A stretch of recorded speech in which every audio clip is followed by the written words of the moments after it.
From when America's armed forces entered World War I in 1917 until today, the United States military has repeatedly made the difference between civilization and barbarism. It's no exaggeration to say that a militarily strong America is the one indispensable prerequisite for a peaceful and prosperous world. The witness of history, as well as our own common sense, bears testament to the fact that when America's armed forces are powerful, focused and feared, the globe is a better place than when she is weak, unprepared and vacillating.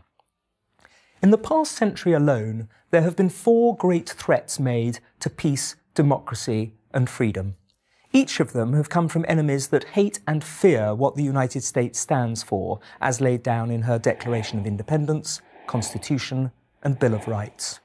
3 of these have come from differing mutations of fascism, and 1 from its totalitarian twin, communism.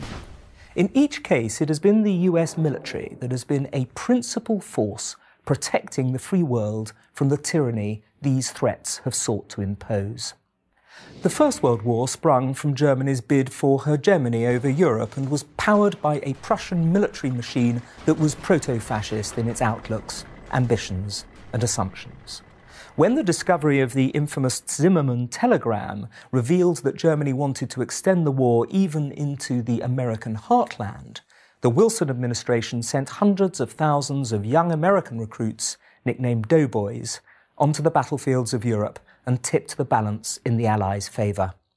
25 years later, the American armed forces were again fighting against the second mutation of fascist ideology as espoused by Nazi Germany and Imperial Japan.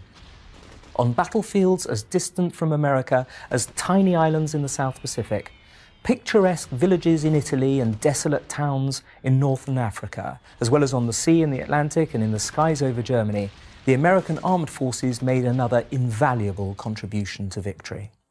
Yet the fight for freedom wasn't over. Almost as soon as World War II ended, a new threat arose, the red fascist version of totalitarianism, Soviet communism. It soon cast its shadow over Eastern Europe as well as parts of Africa, Asia and Latin America. American military might, deployed intelligently and globally, played the key role in neutralizing and then ultimately bankrupting that terrible menace to the free world.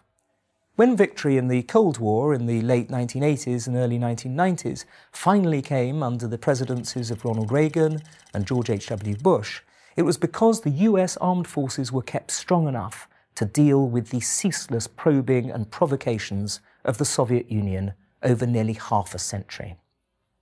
Since 9/11, the world has been faced with yet another mutation of fascism, fundamentalist Islamist terrorism. Taking on many of the features of earlier fascist movements, hatred of democracy and Christianity, a fanatical anti-Americanism and anti-Semitism, and a desire for utter uniformity, the Islamist terror movement has caused death and destruction wherever it has appeared.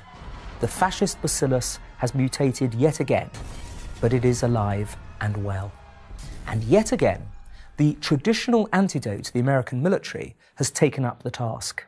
By taking on the forces of terror in full-scale wars in Afghanistan and Iraq, the US made it clear that it would not permit fascism to triumph in our time, any more than earlier generations of Americans permitted it to in theirs. All this has come at great cost in lives and money. The cost of these precious lives, men and women fighting for others' freedom far from their own homes, can never be repaid. But the money, a defence budget that is by far the largest in the world, has been well spent. It has protected the honour, power and prestige of the USA, upon which the cause of freedom ultimately relies. When the United States armed forces are weak as they were before the Second World War, when America had only the 14th largest army in the world, the likes of Adolf Hitler are encouraged to make larger and larger demands. When US armed forces are strong, however, even a superpower like the Soviet Union has to acknowledge its own internal contradictions and inability to overawe the West.